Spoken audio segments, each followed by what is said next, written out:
Reynold is Science Director for the Beef Cattle Research Council in Canada. He's previously was with Animal Health and Welfare Research Manager with the Alberta Beef Producers. Reynold provided national perspective on the future of beef cattle research and how producers can use it to improve their own ranching operations. But as you've heard from Murray, we kind of said to them, you know what? You read the way the meeting's going, have a look at the crowd and figure out what your message is most appropriately to. And I'd just like to thank Murray for that. That was great. But the whole time we were going through that, I was thinking, 4% under 26, that just looks like opportunity to me. If you're 26. Okay, take it away, Reynold. Thanks, John. Well, this is the part of the meeting that I usually skip out on, to be honest with you, because forecasting the future is a bit of a fool's game, I think. At least most of the people that I hear talking about the future would fall into that category. I saw a quote from Mark Twain that I forgot to work into my presentation, but it was awesome. And what it was that he could foretell wars and famine with incredible accuracy, but it was easy to do because there's always a war or a famine going on somewhere. So anyway, and the other thing that's really intimidating here is being up here, being the science guy, and sort of being expected to tell you how to improve your operations, and I can't do that. But what I can do is hopefully provide some things that have been going through my mind that'll hopefully be of some value. So when I was a kid, I was told that we'd be living on colonies on the moon. But right now, NASA's biggest focus is things like climate change. I didn't see that coming. Future works out in ways that are different than you ever expected it to. So that's a bit of a proviso. But what am I confident in? There's a few things that I'm confident in. I'm confident that the world population is growing, but the world isn't getting any bigger. Those people are going to need to eat, and so we're going to need to grow more food. Some of that food is going to be protein, some of that protein is going to be meat, some of that meat is going to be beef, and some of that beef is going to come from Canada and BC. Some of our land, particularly in the West, particularly in BC, is land that isn't suited to growing crops, but it is really good for grazing animals. So there's opportunities, and there's going to be a place for beef. If we're going to increase our food demand by 50%, or increase our food production by 50%, we need to increase productivity by about 1.75% a year. It's currently growing by about 1.5% a year, so it needs to improve. And there's opportunities, but there's going to be challenges as well, and we'll get into those. And so to meet this demand, there's a couple of things we can do. We can either, produce on more land. We can make more land. There's productive land around the world that's not being used. Kazakhstan, the Ukraine, Mongolia has a ton of land that could be a lot more productive than it is. So there's going to be some potential for competition. The other option is we can produce more on the land that's currently producing. So that's, sustainable intensification, which can sound like factory farming, but it can also be just improving the productivity and the efficiency of your own operation. But we talk about increasing beef demand, and the question that often comes up is what is actually being demanded? And I think it depends. What does the customer want? And there's some customers that, they want omega-3, and by God, there's people that'll tell you we need that. Some of them want CLA. Some of them want hormone-free beef. Some of them say, that hormone-free thing is a scam. What you need is grass-fed. Or maybe you need grass-finished. Or pasture-raised. Or natural. Maybe even organic. Or humane-friendly. Or this one, this is Kobe beef, beer-fed Kobe beef jerky. This actually was a Ponzi scheme, but I thought it was awesome. But there's a lot of consumers out there that really want just high-quality, affordable beef. But it's all out there, right? But then the question gets to be, who's a consumer? I was at a panel, I wasn't on it, but I was in the audience. There was a panel discussion with a producer from Strathmore that I respect very highly. And he made the point that Who is your customer? He said, my customer is the one who gives me money for what I'm selling. For him, that's not the consumer. For him, he was a feedlot operator. For him, his customer is the packer. He says, you can get into a lot of trouble if you're raising calves and you're trying to figure out what your customer's customer wants. You may not be the best one to guess that. So what you need to do is respond to what your customer is telling you. And in a lot of cases, that customer is the cattle feeder. And so is the cattle feeder going to want something different from the rancher than they have in the past? And, you know, lately there's been some signs that maybe some things are changing. Different companies are really getting involved in the production system, and some of them are saying, you know what, we're going to sell this starting tomorrow, whether we buy it from you or have to bring it in from the other side of the world. There's other companies that are taking a lot more conciliatory and thoughtful approach, and they're thinking, okay, well, we know we need to make some changes, but we're willing to work with industry to ensure that whatever we do is something that's doable and that we can ensure the supply and actually meets the ends we're trying to achieve. And they're willing to work with industry to do that. And yesterday's announcement that Murray was talking to is another example of that. So McDonald's, you know, they sell burgers, right? So it's trim, it's not muscle cuts. So, well, they're a big mover. But Walmart sells beef, they sell steaks. If you take those two and put them together, you can really get some changes happening in the marketplace. So I think that's something that we, you know, need to continue to work with them as an industry, and we are, and to see where that goes. And some of those moves that they're making can and will definitely impact the way feedlots operate, and that may change the way the feedlot wants things done before they get to them. So a lot of that is going to have to, if those changes are going to happen and those signals are going to move through the marketplace, there needs to be a way for that to happen, for that information, for those requirements to flow both ways. And some of those systems are out there. Industry's been working on developing them for quite some time. And so I think there'll be greater uptake of systems like this. There'll be increased need for producers to document what they're doing, whether that's by participating in on-farm food safety programs. So it's a matter of record keeping and occasionally getting verified. So it's a matter of say what you're doing, do what you say, and be prepared to do it. These things are going to become increasingly important. I think the fact that the verified beef production program is adding an environmental module and a biosecurity module and an animal welfare module to that is, you know, kind of forward thinking, because what that'll mean is that all of these things are becoming parameters of some of these marketing programs. And so if we can have all of those requirements together in one program and get verified all at the same time by one visitor, it can hopefully reduce some of the burden that's placed on the producer. I think production information is going to be increasingly important. The problem is that these traditional tech transfer approaches are dying out. Government-funded stuff is disappearing.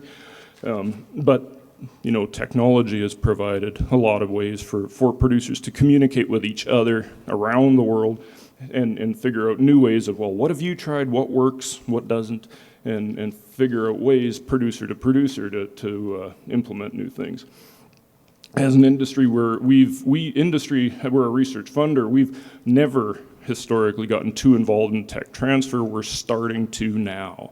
We know that if Canadian producers are going to need to rely on themselves more for, you know, production, research, extension information, we need to make sure that there's a reliable, credible one-stop shop where they can actually get that stuff. And so beefresearch.ca is our site that we set up to do that. There's a lot of different resources up there that, you know, we think you could benefit from, that we'd encourage you to go take a look at. Again, I mean, internet access, this is all internet-based. We're pretty sure that internet fad probably isn't going to blow over. And so, and internet access is slowly getting better everywhere. We were kind of scared coming out here, actually, because BC is a lot of remote places, and you know, internet access isn't always that great. But we talked to a number of producers who live in really remote areas who are giving us positive feedback on what we're doing. So anyway, that's always good to hear. What else have I got here? In terms of actual things that producers need to do on their farm, it's pretty mundane stuff. I think it's about trying to get the best production, the most efficient production out of what you've got. There's increasing competition for acreage. In some parts of the country, it's other crops. Places like this, it might be more about other uses, where it's hunting or recreation or land claims or what have you. So I think in order for beef production in Canada to be competitive with these other uses, or competitive with beef in other countries, we need to be economically viable at the farm level, so that we can keep that land and cattle and forage as opposed to other things.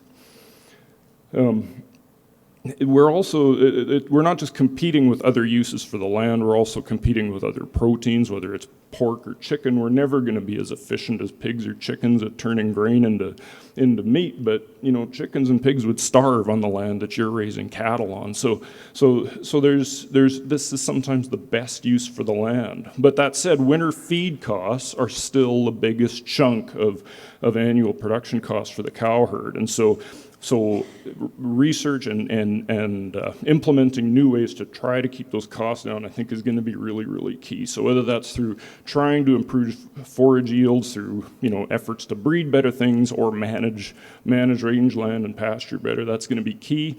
And we've got people working on breeding for things like yield stability, and all that means is that they're trying to develop forages that'll yield consistently, regardless of the environmental conditions that a particular year happens to throw at them. Things like water and nitrogen use efficiency, so they can deal with droughts and things.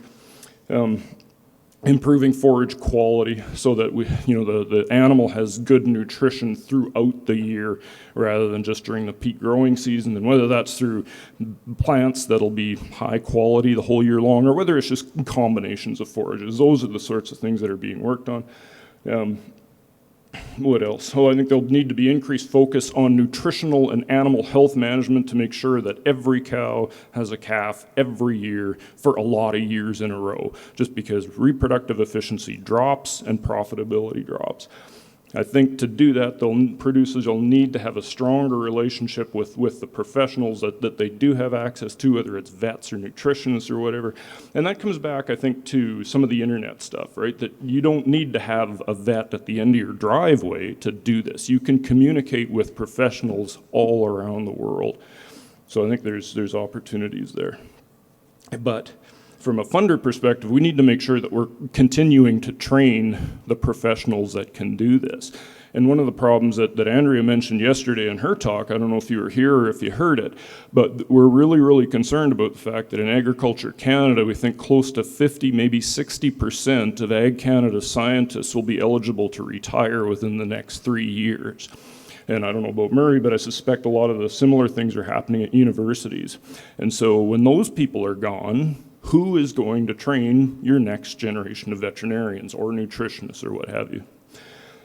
And Murray mentioned this a lot more eloquently than me, but this is a screenshot of the Winnipeg Free Press. One day you're reading a story about a hero who was fishing people out of the Red River that he didn't even know, and the jockeys are on strike because they didn't like the track conditions. And then Barb Tarbox, the cancer activist who spent her last days trying to convince school kids not to smoke. One day you're reading about that, and the next morning you wake up to mad cow panic. And so overnight, my view on the future of the beef industry changed a little bit. So this is kind of these black swan events that Murray was talking to. But I think there's a research perspective to this too. And that Canada being an exporting nation, it's really important that we have the surveillance and diagnostic abilities that we need to make sure that we keep our herd healthy and that we can detect emerging diseases, because we all remember what BSE did. And the question is, do we even know what diseases are circulating now and what they're costing us as an industry? Australia seems to. It's a slide I stole from a presentation I saw the other day. They have it down to dollars per head, or how many dollars it costs the industry, all these different diseases. And in Canada, it's safe to say that we don't have the faintest idea. This is a Yeah, and the government's moving out of funding stuff that they have traditionally been responsible for. So years ago, there was tick research. So the ticks that carry anaplasma, the Rocky Mountain tick, which is the open circles, and the dog tick, which is the black one. So 50 years ago, they did a surveillance project. They found that Rocky Mountain ticks they're in the Rocky Mountains mostly, and in Alberta. The dog tick was in eastern Saskatchewan and Manitoba.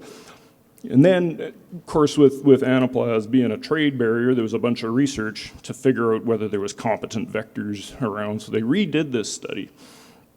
And they found that things had changed. They found that these ticks were moving. They're not where they used to be. The Rocky Mountain wood tick is still more or less where it should be.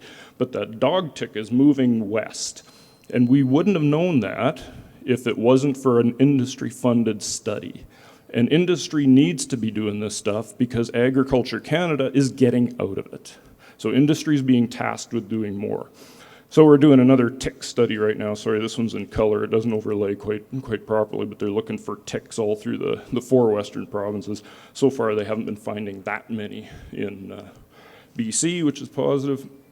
But we're also trying to make initial moves to develop sort of a surveillance network so that we can hopefully kind of lay out a platform that other provinces or other parts of the country and hopefully some provincial governments can work together to start to rebuild some of these systems that just don't exist. Social license has been discussed much more eloquently than I can. So I won't get into it a huge amount of detail, but it's fair to say that the way the public views some things is somewhat different than your experience with the same thing. And so it's really, I'm not even sure what these are. These are elk-eating bales. This was my attempt to steal a picture of trees growing on farmland, which is a bit of an issue, or sewage sludge. Like there's serious divides between where some producers stand on things and the public stands, and that stuff is really important because public perception can drive public policy. And I think research has a bit of a role to play here. I mean, it would talk about hormones, and some of the activist perception is that we're using these things just to make more money. And industry and research can generate a lot of facts and a lot of good myth-blowing information to say that, you know what, these things are not something that you need to worry about as a consumer. There's really no risk to these things. The levels you're exposed to are minute, and in fact, using these things have real environmental benefits.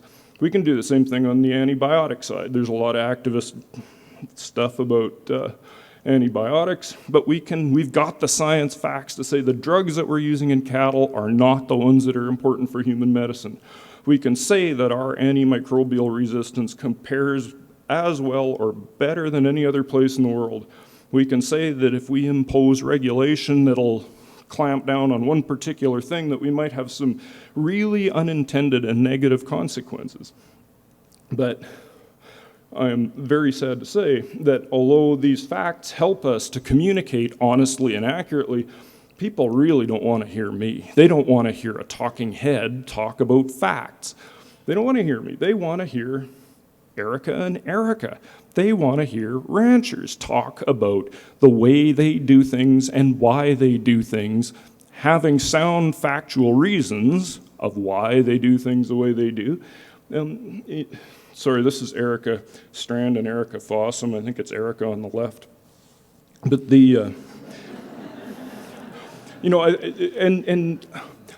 I read this blog that they put together occasionally, and it's great stuff because they've got the facts, they've got the science, but they've also got the real emotional impact. They can explain why they're doing this and that they care, and that they're proud of doing things the way they do it for a living. So I think when you get that kind of science and you get that, or those facts, and you get that passion, and you can put them together the way people like this do, then you've got effective communication. So I think things like this are hugely important to help influence the portion of the public that's willing to listen. One other thing I want to talk about. I'm getting close to being done.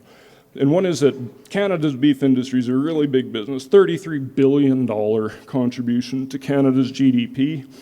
But we're really not that big. We're only about 1 to 2% of Canada's overall economy. So we're big to us, but we're small in the big scheme of things. About 2%. So we're the red part of the economy, and all the other stuff is the black part.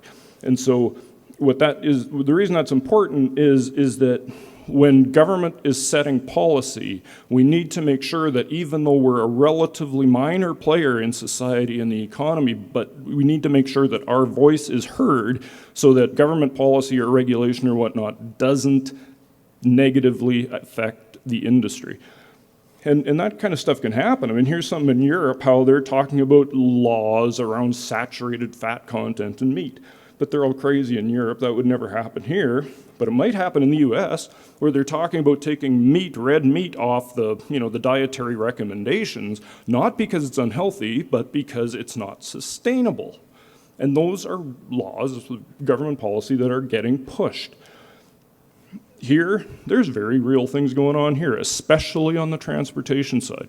Livestock transportation is a real hot button item issue. It is the #1 reason that Minister Ritz gets letters, is people who are concerned about livestock transport. And those sorts of things are really driven when you get videos of cows getting moved with forklifts. And those are cows that usually should never have been loaded at home to begin with. If you've got thin, weak cows, don't load them. Don't feed this negative information machine. Here's one. This is one from Real Agriculture the other day. This is Premier Wynne. This was like 2 days ago, said that we need to give the US more time to comply with COOL.